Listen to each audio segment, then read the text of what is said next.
Ito, anong height mo? 5'4"?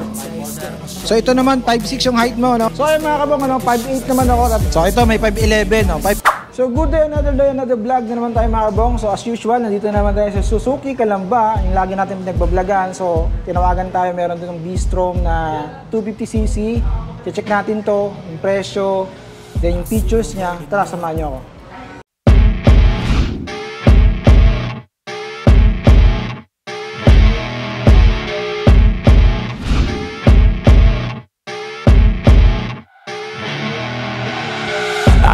Rolling up, Uber black Cadillac, high heel boots and a sexy body full of tats. Baby's bad, oh baby's hella bad. After her there ain't no coming back. Wanna take a run at that. I think she's feeling me. Turn it up a few degrees. My imagination of her body gets the best of me.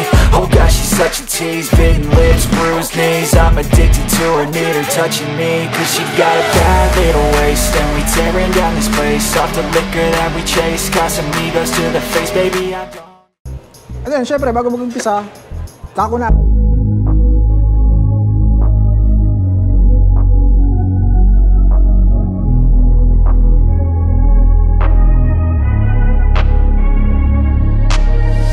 I'm changing who I am.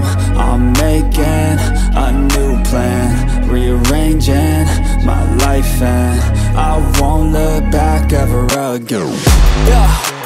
You ain't see me activated. You better hope that you never see me agitated. I think about my actions, plan them out, evaluated. That's how I end up on the top, man, I'm calculated. My mind's a weapon, my body is the engine. I'm never second guessing, I just do what I was destined. Cause I feel I got the blessing, persistence and obsession. That's how you keep progressing, I already learned that lesson, yeah.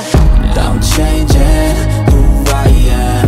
I'm making a new plan, rearranging my life, and I won't look back ever again. You can't stop what's moving. You can't stop what's moving. I'm changing my life, and I won't look back ever again. No fear, see clear, you deserve to be great. I know it feels like things get in your way. Push through those walls and the others will fall. Sit up, stand tall, you can get through it all. I need some energy, anxiety's no friend to me. I have a short memory, I don't really remember things. That's how I move on, that's how I stay strong. A new day's on, I'll keep moving right along. And I feel like the pain in the past, it needs to stay in the past. You gotta take off the cast. I wanna feel like I'm a new person. I wanna have clear vision and purpose. And I feel like the pain shouldn't last. If you can move on and past the things that make you feel bad, and you can change in your brain, I'm certain. I've done it before and man, I'm not perfect. I'm changing who I am. I'm making a new plan, rearranging my life, and I won't look back ever again. You can't stop what's moving. You can't stop what's moving. I'm changing my life, and I won't look back ever again.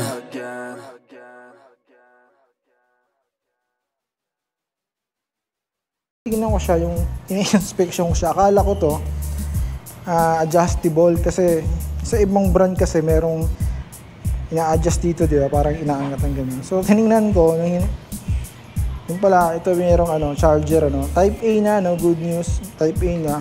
So kung nabiyahe ka, pwede mong lagyan dito ng holder, cellphone holder, o kaya yung mga gadgets mo, pwede mong lagay dito, pwede mong i-charge na habang nabiyahe. Siyempre, all the way, LED yung kanyang headlight, yung nga lang, bulb type pa yung kanyang signal light. So kakaiba din yung kanyang headlight, parang tatlo. Ang lakas dito mga kabong. And then meron tong V-Strom na siyempre markings. By the way nga pala, yung SX, ang ibig sabihin nito ay sports crossover. Yung meaning yan. Then ito ay binansaga na Master of Adventure. Dahil kita nyo naman, napaka-adventurous ng kanyang forma, intindig. Then meron tong 200mm distance from makina papunta sa lupa, ano. Then rubberized yung kanyang tapakan. Metal naman yung kanyang step nut para sa pasahero. Dual channel yung kanyang exhaust. Napakaangas, glossy, and then may pagkamat dito sa part na to. Disc brake, yung likuran, ABS pa rin. 17 yung kanyang size ng gulong sa likod. Of course, tubeless din. To be exact, 140 by 70 by 17. Then, kung mapansin mo yung kanyang forma ng gulong, dual sports, no, napakaganda. So, kung medyo malubak yung dadaanan mo, hindi naman talaga pang trail to, no? Dual purpose, patag, at medyo malubak. And then, kagandahan nito, meron na siyang built-in na lagayan ng, siyempre kung may lalagay ka ditong mga kargamento, no, or top box, pwede mo siyang ilagay na dito, matic na. Pero may warning dito na nakita ko. So 6 kg lang pababa at unless ikaw ay 6 kg lang yung kanyang limit para stable pa rin yung takbo mo. So 2-tone yung kanyang upuan, hiwalay. Pag binuksan mo to, nandito yung battery. So yung kanyang brake light and tail light ay LED, sa may reflectorized dito. So plate light, lagay ng plate, and then bulb light pa rin, ano, yung kanyang signal light. Yun nga lang, I suggest talaga na maganda yung nakalagay na dito talaga para siyempre na lagi itong na sasakay, liliko-liko ka. So yun. Then punta naman dito sa may kanyang panel. So meron siyang knuckle guard, passer light, high-low, busina. So signal light, engine start, off, and then start ng engine. So makikita natin dito sa kanyang panel, syempre full LED all the way tayo dito. Meron siyang neutral, may ABS indicator, may RPM, then may orasan, may voltmeter.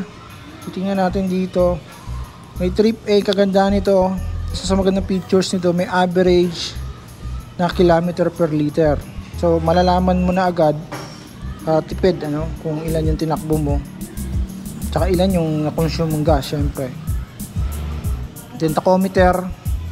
So basic and functional yung makikita mo doon. So tingnan natin yung yung features niya rito, no, kapag nakasakay ka.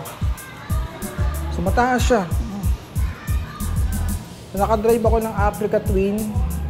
Somehow namamarayo yung feel, no.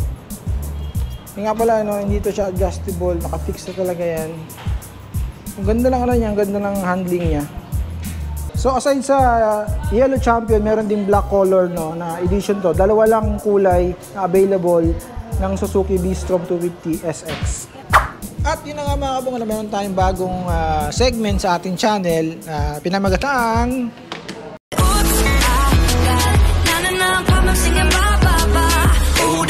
99 problems.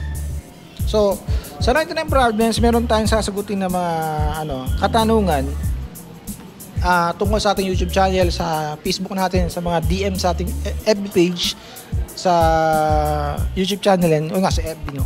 So, sabi dito na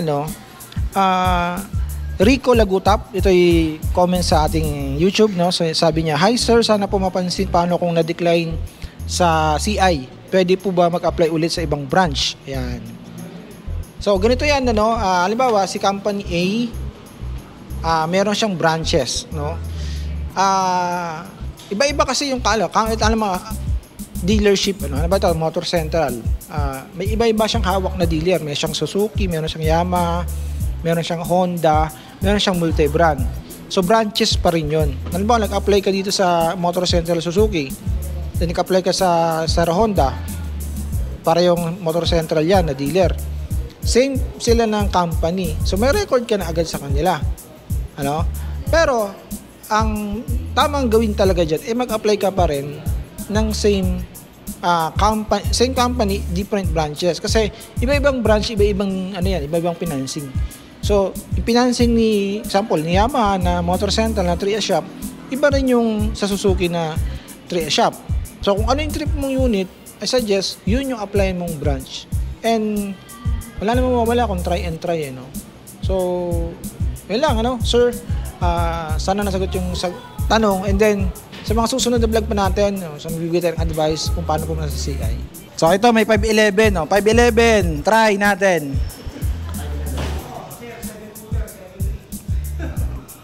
So, 511, tayo, ayan. So, 511, so, hindi pa rin flat-footed, konting konting, ayun, 511, medyo hindi pa flat-footed, So, tingin mo, malagyan yung muscle mo niyan pag yan ang gamit. BU naman, sir. So, ayun mga kabong, 5.8 naman ako. Tatry natin to ngayon, itong Suzuki V-Strom 250. So, ayan yung aking stance, 5.8. So, tiptoe, kabilaan. Abot naman, yung nga lang, nakatiptoe ka. May kataasan talaga itong, itong unit na to. And then, yung kanyang feel naman, habang nakasakay ka dito, mataas talaga yung mo. Parang kang Africa Twin, Nakapag-drive ako ng Africa Twin, ganito yung feel, And then slender lang. So kung isipin niyo, akala niyo adventure yung niya, yung talagang unit. Medyo slender siya ng konti, So chill na chill to, So nakaganda talaga yung niya, yung gulong niya sa likod na 19-inch yung size. Kaya upright yung position mo, and then maganda, Advisable talaga to sa kalsada natin sa Pilipinas. So ito naman, 5'6" yung height mo, Sir Aaron, Yeah. Okay. Tiptoe na tiptoe. So sayad yung boat, niya, fit niya sa semento. So 5'6", yan. Tiptoe. Pero tingin mo, pogi ka na yan. Siyempre naman, sir. Konti lang. Magkakajawa ka na. Malapit na. Yan. Ito, anong height mo? 5'4"? 5'4", sir. Tingin mo, anong stand mo? Kaya drive? Kaya drive? Kaya drive, sir. Hindi kaya lang huminto. Sige nga, mo nga. Ganun mo yung side lang sa right side lang. Tiptoe, tapos dito sa kabila. Hindi abot, sir. Hindi abot. So, hindi siya talaga advisable sa 5'4". Pero tingin ko, magagawa ng paraan to sa adjustment, Dito, tsaka dun sa may shock.